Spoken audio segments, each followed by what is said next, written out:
نحمدہ ونصلی علی رسولہ الکریم اما بعد فاعوذ باللہ من الشیطان الرجیم بسم اللہ الرحمن الرحیم هو اجتباکم صدق اللہ مولانا العظیم ان اللہ وملائکتہ یصلون علی النبی یا ایہا الذین آمنوا صلوا علیہ وسلموا تسلیما الصلاۃ والسلام علیک یا سیدی یا رسول اللہ وعلی آلک واصحابک یا سیدی یا حبیب اللہ الصلاۃ والسلام علیک یا سیدی یا نبی اللہ وعلی آلک واصحابک یا سیدی یا رحمت للعالمین۔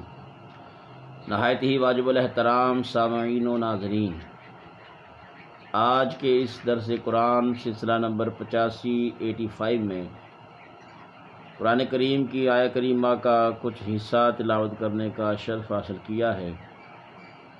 آج انشاءاللہ العزیز ہمارا موضوع فضائل امت محمدیہ صلی اللہ تعالی علیہ وآلہ وسلم ہے۔ نبی اکرم نور مجسم رحمت عالم صلی اللہ تعالی علیہ وآلہ وسلم کی نسبت سے اس امت کو کیا کچھ ملا، ان میں سے ایک بڑی چیز ہم آج عرض کرنا چاہتے ہیں کہ اللہ رب العالمین نے نبی کریم صلی اللہ تعالی علیہ وآلہ وسلم کو سارے نبیوں سے افضل بنایا، سارے نبیوں سے عرفہ بنایا۔ اللہ تبارک و تعالیٰ نے ارشاد فرمایا هو اجتباکم، اللہ جل جلالہ نے تمہیں پسند فرمایا، اللہ نے تمہیں مجتبی بنایا، اور رضائے مجتبی والو خالق کائنات جل جلالہ فرما رہا ہے ہوا، یعنی اللہ تبارک و تعالی اجتباکم، اس نے تمہیں پسند فرمایا ہے۔ یہ خطاب نبی کریم صلی اللہ تعالی علیہ وآلہ وسلم کی ساری امت کو ہے، یعنی جن لوگوں نے بھی نبی اکرم نور مجسم صلی اللہ تعالی علیہ وآلہ وسلم کا سچے دل سے کلمہ پڑھ لیا ہے، وہ سارے کے سارے اللہ تبارک و تعالیٰ کے پسندیدہ بن گئے۔ دوستان محترم، نبی اکرم نور مجسم رحمت عالم صلی اللہ تعالی علیہ وآلہ وسلم نے بڑے ہی محبت بھرے انداز میں فرمایا تھا تم امتوں میں میرا حصہ ہو اور میں نبیوں میں تمہارا حصہ ہوں۔ اندازہ کیسا لگا سکتے ہیں ہم کہ آقا علیہ السلام یہ کیا فرما رہے ہیں؟ ذرا غور فرمائیے۔ سرکار دو عالم صلی اللہ علیہ وسلم فرماتے ہیں تم امتوں میں میرا حصہ ہو، میں نبیوں میں تمہارا حصہ ہوں۔ انداز کیسا ہے؟ اللہ تبارک و تعالیٰ نے ہزاروں امتیں پیدا فرمائیں، مگر ان میں سے تم میرا حصہ ہو، اور نبیوں میں سے میں تمہارا حصہ ہوں۔ نبی اکرم نور مجسم رحمت عالم صلی اللہ تعالی علیہ وآلہ وسلم ارشاد فرماتے ہیں جب خالق کائنات نے دلوں کو پیدا فرمایا تو سارے دلوں میں جو دل اللہ تبارک و تعالیٰ کو پسند آیا وہ ہمارے آقا و مولا صلی اللہ تعالی علیہ وآلہ وسلم کا دل تھا۔ اس کے بعد جب اللہ تبارک و تعالیٰ نے پھر دلوں میں نظر کی تو جو اسے پسند آئے انبیاء اور رسول علیہم السلام کے بعد جن کا مقام و مرتبہ ٹھہرا وہ لوگ صحابہ اکرام تھے، جنہیں اللہ تبارک و تعالیٰ نے سرکار عبد قرار شفیع روز شمار صلی اللہ تعالی علیہ وآلہ وسلم کی سنگت کے لیے پسند فرما لیا۔ یہ سنگت بغیر انتخاب کے نہیں ہوئی، یہ سنگت اللہ تبارک و تعالیٰ کے حکم سے ہوئی۔ اس امت کا فرد ہونا کوئی معمولی بات نہیں، کوئی معمولی منصب نہیں، یہ بہت بڑا منصب ہے۔ اس امت کا فرد بننے کے لیے تو بڑی بڑی سفارشیں ہوتی رہیں، التجائیں ہوتی رہیں، دعائیں ہوتی رہیں، اور اللہ عز و جل کا شکر کرو کہ اس نے ہمیں اس امت میں شامل کر دیا۔ روز ازل دلوں کا سروے کیا گیا کہ میرا جو محبوب رسول اللہ صلی اللہ علیہ وآلہ وسلم ہے اس کے امتی کون سے ہوں، ان امتیوں کا دل کیسا ہو، ان کے دلوں کے اندر سوز کیسا ہو، ان کے دلوں میں چاہت تڑپ کیسی ہو، اللہ تبارک و تعالیٰ کی بندگی کا ذوق کیسا ہو، میرے محبوب کے علیہ الصلوۃ والسلام کی الفت کا شوق کیسا ہو۔ خالق کائنات نے روز ازل سے ان دلوں پر نشان لگا دیے جن دلوں کو اپنے محبوب علیہ الصلوۃ والسلام کی امت میں شامل کرنا تھا۔ قربان جائیں، ان ممتاز کر دیا گیا کہ یہ وہ عظیم لوگ ہیں جن کو عظیم محبوب علیہ الصلوۃ والسلام کی امت میں شامل کیا جائے گا۔ اسی لیے تو حضرت موسیٰ علیہ الصلوۃ والسلام کی خواہش تھی، آپ نے خواہش کی کہ ابن جریر رحمۃ اللہ علیہ نے اس کو روایت کیا اور مستند تفاسیر کے اندر اس کا ذکر ہے کہ جس وقت حضرت موسیٰ کلیم اللہ علیہ الصلوۃ والسلام نے تورات کی تختیوں کو دیکھا تو انہیں ایک مضمون ملا جس میں کچھ لوگوں کا تذکرہ تھا، کچھ لوگوں کی عظمت و شان کا بیان تھا، کچھ لوگوں کی منقبت اور مقام و مرتبہ بیان کیا گیا تھا۔ وہ اس کو پڑھتے ہیں تو اللہ تبارک و تعالیٰ کی بارگاہ میں عرض کرتے ہیں، یا اللہ میں نے ان تختیوں میں دیکھا کہ ایک ایسی قوم ہے جس قوم کے بارے میں میں نے پڑھا کہ ان کو اتنا بڑا مقام و مرتبہ دیا گیا ہے کہ وہ لوگ نبی نہیں، پیغمبر نہیں، رسول نہیں، لیکن امتی ہوں گے۔ ان کا مقام و مرتبہ اور عظمت و شان یہ ہوگا کہ جب وہ اللہ کی بارگاہ عالی شان میں عرض گزار ہوں گے تو اللہ تبارک و تعالیٰ ان کی عرض کو شرف قبولیت عطا فرمائے گا۔ جب وہ اللہ رب العالمین کی بارگاہ بے کس پناہ میں عرض گزار ہوں گے کہ یا اللہ فلاں کو چھوڑ دے تو اللہ تبارک و تعالیٰ اس کو رہائی عطا فرما دے گا، اس کو آزاد فرما دے گا۔ دوستان محترم، دیکھیے اللہ تبارک و تعالیٰ نے امت محمدیہ صلی اللہ علیہ وآلہ وسلم کا کتنا مقام و مرتبہ رکھا ہے کہ جب وہ اللہ کی بارگاہ میں عرض کریں گے یا اللہ جن لوگوں کو تو نے اتنا عظیم الشان مقام و مرتبہ عطا فرمایا ہے ایسے لوگوں کو میری امت میں داخل فرما دے، تو حضرت موسیٰ علیہ السلام نے جب یہ چاہت کی کہ ایسے عظیم الشان لوگ تو میرے امتی ہونے چاہیے کہ جب وہ بولے تو خدا ان کی بات کو سن لے، قبول فرما لے، ان کا بولنا اتنا پیارا ہو، ان کا لہجہ اتنا مقدس ہو، ان کی زبان میں اتنا سوز ہو، ان کے دل میں ایسی صداقت ہو، ان کے چہروں پر ایسا نور ہو کہ جب وہ اللہ رب العالمین کی بارگاہ میں ہاتھ اٹھائیں تو رحمت عزتی کو جوش آ جائے، جب وہ شفاعت کریں تو جہنمی جہنم سے آزاد ہو جائیں۔ حضرت موسیٰ کلیم اللہ علیہ السلام بار بار ان کے لیے صدائیں کر رہے تھے، لیکن اللہ عز و جل نے فرمایا تلک امت احمد صلی اللہ تعالی علیہ وسلم، اے موسیٰ یہ تمہیں نہیں ملے گی کیونکہ یہ میرے محبوب علیہ السلام کی امت ہے۔ حضرت موسیٰ علیہ السلام کو الواح تورات میں پھر ایک مضمون نظر آتا ہے کہ ایک امت ہے اناجیلہم فی صدورہم، ان کی انجیلیں ان کے سینوں میں ہیں، یعنی ایک ایسی امت ہے جو دیکھ کے پڑھنے کی محتاج نہیں ہوگی، ان کو حافظہ ایسا دیا گیا ہے کہ پوری کائنات میں کسی امت کو نہیں دیا گیا۔ ساری امتوں کا یہ خاصہ نہیں تھا کہ وہ اپنی کتاب کو زبانی پڑھ سکیں، صرف پیغمبر اور خاص لوگ اپنی کتابوں کو زبانی پڑھ سکتے تھے۔ ایک امت ایسی ہے کہ جس کو حافظہ ایسا دیا گیا کہ اس امت کا چھوٹا سا چھوٹا بچہ بھی ہوگا لیکن ساری کی ساری کتاب اس کے سینے میں ہوگی، جب چاہے گا پوری کتاب زبانی سنا دے گا۔ حضرت موسیٰ علیہ السلام نے جب یہ مضمون پڑھا تو پھر شوق مچل پڑا، اللہ تبارک و تعالیٰ کی بارگاہ میں عرض گزار ہوئے، یا اللہ اسے میری امت بنا دے۔ اللہ تبارک و تعالیٰ نے فرمایا نہیں، تلک امت احمد، یہ تو میرے محبوب احمد کریم صلی اللہ تعالی وسلم کی امت ہے، میں نے حفظ میں ان کو ممتاز کیا، کسی امت کو ایسی قوت حافظہ نہیں دی گئی۔ قربان جائیں کیسی شان اللہ تبارک و تعالیٰ نے امت محمدیہ کو عطا فرمائی ہے کہ موسیٰ علیہ السلام فرماتے ہیں کسی امت کو ایسی قوت حافظہ نہیں ملی۔ ان کے ذہن ایسے ہیں کہ جیسے کوئی لائبریری ہو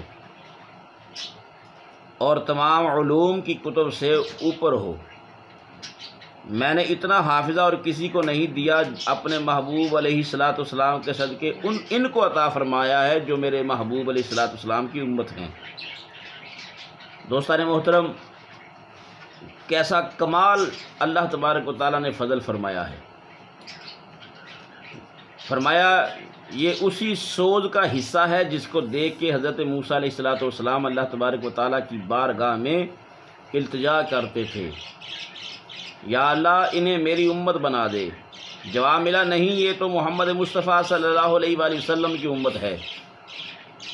حضرت موسیٰ علیہ السلام الواح تورات کا مطالعہ کرنے لگے تو ایک مضمون ملا، لکھا تھا کہ ایک امت آئے گی جب وہ نیکی کا ارادہ کرے گی، نیکی نہیں کی، نیکی کا ارادہ کرے گی اور کسی وجہ سے وہ نیکی کر نہیں سکے گی، تو پھر بھی اللہ تبارک و تعالیٰ اسے نیکی کا ثواب عطا فرما دے گا، اور اگر نیکی کرے گی تو ایک ثواب نہیں 10 سے لے کر 700 تک ثواب عطا فرمائے گا۔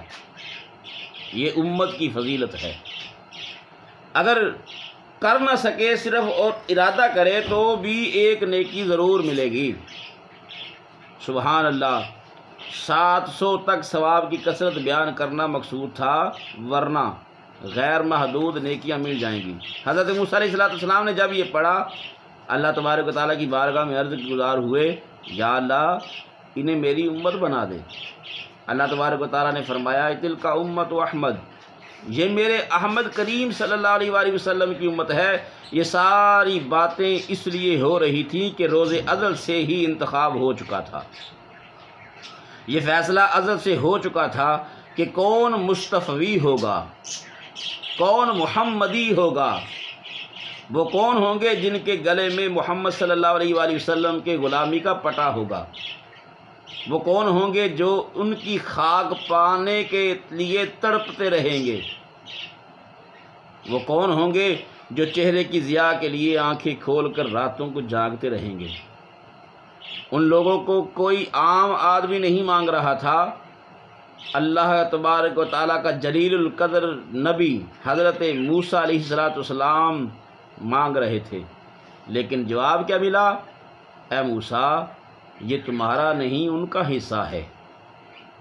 حضرت موسیٰ علیہ السلام الواح تورات کا مطالعہ کرنے لگے تو الواح کے اندر لکھا پڑھتے ہیں کہ وہ امت امر بالمعروف اور نہی عن المنکر اس شان سے کرے گی کہ ان کی زبان کٹتی ہے تو کٹ جائے، لیکن وہ حق بات کہنے سے نہیں رکیں گے۔ سبحان اللہ، وہ قوم برائی کو مٹائے گی اور اچھائی کا حکم دے گی، یہ وہ امت ہوگی۔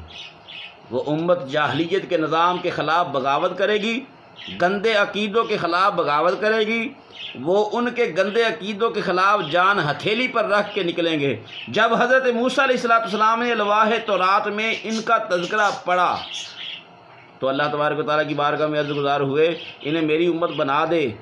جواب میں اللہ تبارک و تعالیٰ نے فرمایا کہ یہ سب ایک ہی قسم کے لوگوں کی بات ہو رہی ہے، یعنی تلک امت احمد، یہ میرے احمد مصطفیٰ صلی اللہ علیہ وآلہ وسلم کی امت ہے، اور یہ امت کسی اور کو عطا نہیں کی جائے گی۔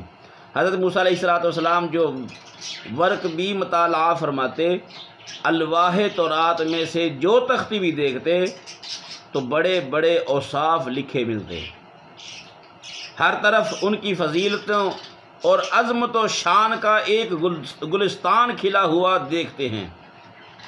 یہ امت ابھی آئی نہیں، کئی سال بعد آنے والی ہے، مگر حضرت موسیٰ علیہ السلام ان کا تذکرہ پڑھ رہے ہیں۔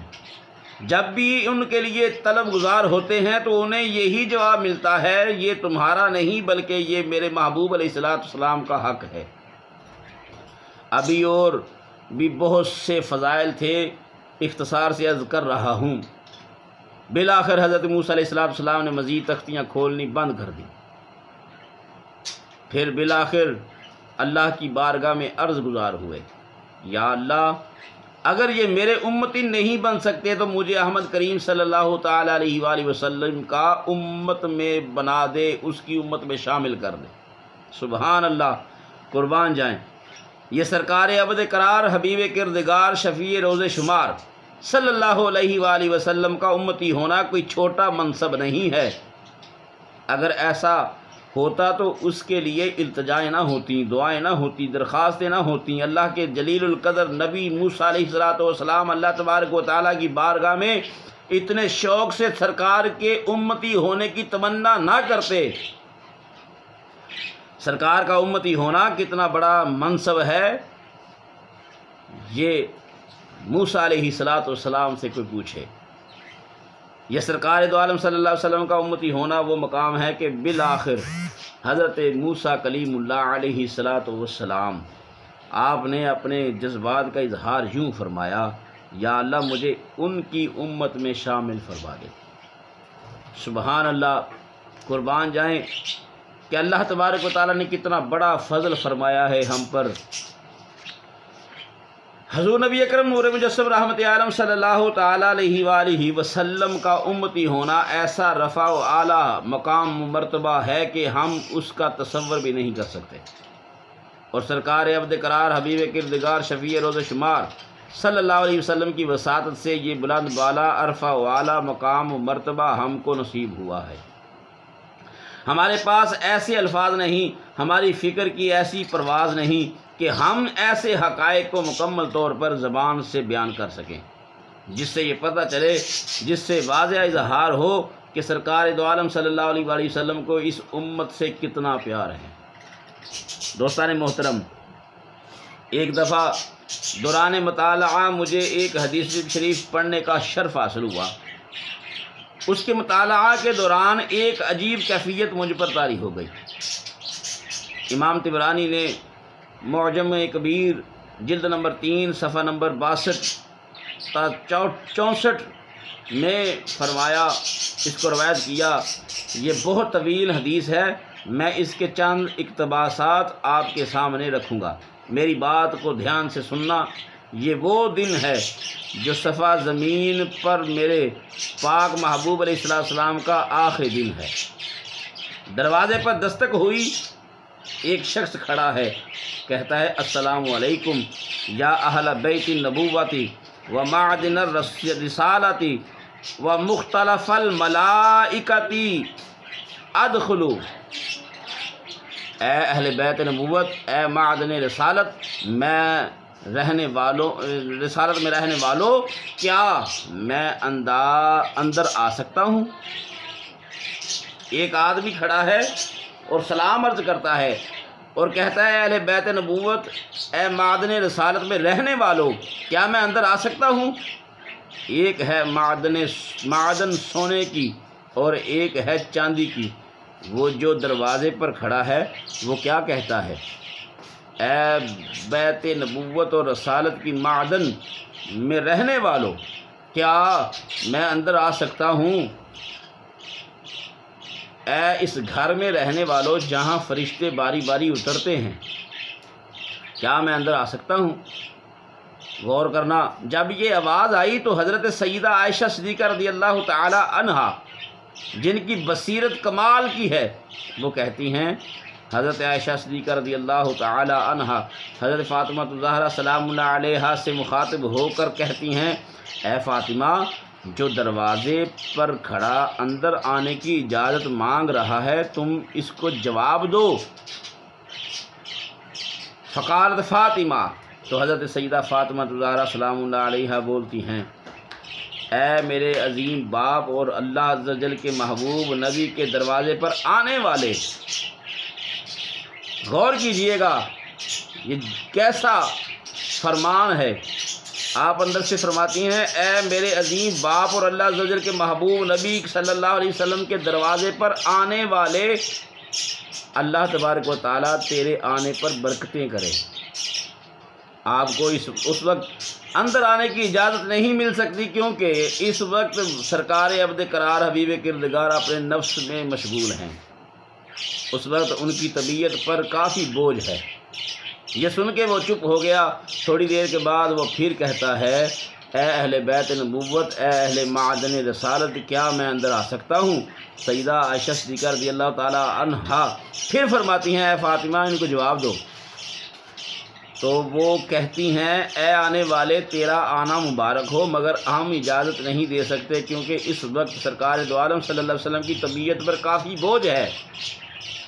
تیسری مرتبہ پھر اس نے انہی الفاظ سے اجازت مانگی تو سید دو عالم صلی اللہ علیہ وسلم نے فرمایا، فاطمہ یہ دروازے پر کون ہے؟ فاطمہ تم جانتی ہو یہ آنے والا کون ہے؟ یہ لذتوں کو ختم کرنے والا اور جمع شدہ لوگوں کو بکھیرنے والا ہے، یہ عورتوں کو بیوہ کرتا ہے اور اولاد کو یتیم کرتا ہے، یہ گھروں کو ویران کرتا ہے اور قبروں کو آباد کرتا ہے، یہ ملک الموت ہے۔ اے فاطمہ یہ جو اندر آنے کی اجازت مانگ رہا ہے یہ کوئی بدو نہیں ہے، یہ تو اللہ تعالیٰ کا فرشتہ ہے جو اندر آنے کا اذن مانگ رہا ہے۔ یہ علیحدہ بات ہے کہ سب گھروں میں یہ بغیر اجازت جاتا ہے، لیکن بارگاہ نبوت میں بغیر اذن کے نہیں آ سکتا۔ اے ملک الموت خدا تعالیٰ تجھ پر رحم فرمائے، اندر آ جا۔ حضرت ملک الموت عرض کرتے ہیں، سرکار کی بارگاہ وہ ہے کہ جس میں کسی کو جھڑکی نہیں ملتی۔ ملک الموت آیا تو سرکار دو عالم صلی اللہ علیہ وسلم نے دعا دے کر اندر بلا لیا۔ جب ملک الموت اندر تشریف لائے تو سرکار نے فرمایا، اے ملک الموت میری زیارت کے لیے آیا ہے یا قبض روح کے لیے آیا ہے؟ حضرت ملک الموت عرض کرتے ہیں، میں صرف قبض روح کے لیے آیا ہوں، نہیں آیا بلکہ زیارت کے لیے بھی آیا ہوں۔ روح بھی قبض کرنے آیا ہوں، لیکن زیارت کرنے کا جو شوق زیادہ ہے، اور اللہ تعالیٰ نے مجھے حکم فرمایا ہے میرے محبوب کے جسم انور سے روح قبض کرنا، تو درکنار ان کی اجازت کے بغیر ان کے گھر میں بھی داخل نہیں ہونا۔ یا رسول اللہ میں بڑے بڑے بادشاہوں کی روح کھینچتا ہوں لیکن کسی سے بھی نہیں پوچھتا، لیکن اللہ تبارک و تعالیٰ نے حکم فرمایا ہے کہ میرے محبوب کے گھر جانے کی بھی اجازت لینی ہے اور روح قبض کرنے کی بھی اجازت لینی ہے۔ دوستان محترم، اس کا بقیہ حصہ انشاءاللہ العزیز کل آپ کی خدمت میں پیش کیا جائے گا۔ اللہ رب العزت ہماری اس حاضری کو قبول فرمائے، ہمارے اس درس کو قبول فرمائے، ہم سب کو دین کا کام کرنے کی توفیق عطا فرمائے۔ آمین۔ وآخر دعوانا الحمدللہ رب العالمین۔